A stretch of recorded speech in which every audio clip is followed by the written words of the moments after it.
مزین کر دیا بہت سارے مشرکین کے لیے اولاد کو قتل کرنا. کنہوں نے؟ شرکاءہم، ان کے شریکوں نے، یعنی جن کو اللہ کا شریک بنائے ہوئے تھے انہوں نے ان کے لیے اولاد تک کو قتل کرنا آسان بنا دیا. یعنی اتنی بڑی بات ہے، آپ اندازہ لگائیے کہ اولاد اللہ تعالیٰ کی بہت بڑی نعمت ہے، اور اللہ تبارک و تعالیٰ انسان کو اولاد عطا فرماتا ہے. اس اولاد کو بتوں کے نام پر قتل کرنا ان کے لیے بڑی آسانی تھی. کوئی وہ اس کو کوئی بڑی بات نہیں، بلکہ اپنے لیے باعث سعادت سمجھتے تھے. زینا، یہ بات ان کے لیے بڑی پسندیدہ تھی اور مزین تھی.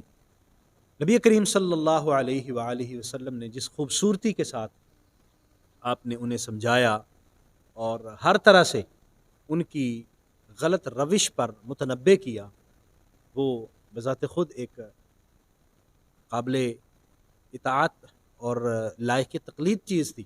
لیکن ظاہر بات ہے جس غلط نظریے پر وہ کاربند تھے اس کو چھوڑنا ان کے لیے اتنا آسان نہیں تھا. لیکن نبی کریم صلی اللہ علیہ وآلہ وسلم بار بار انہیں تبلیغ بھی فرماتے رہے. بے شک ظالم جو ہے وہ کامیاب ہونے والے نہیں ہیں، ظالم کبھی بھی کامیاب نہیں ہوں گے.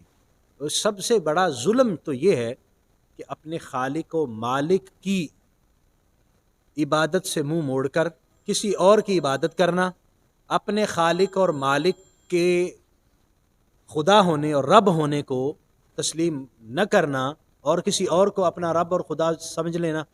تو اس سے بڑی اور قباحت کیا ہوگی، اور اس سے بڑی اور بد نصیبی کیا ہوگی.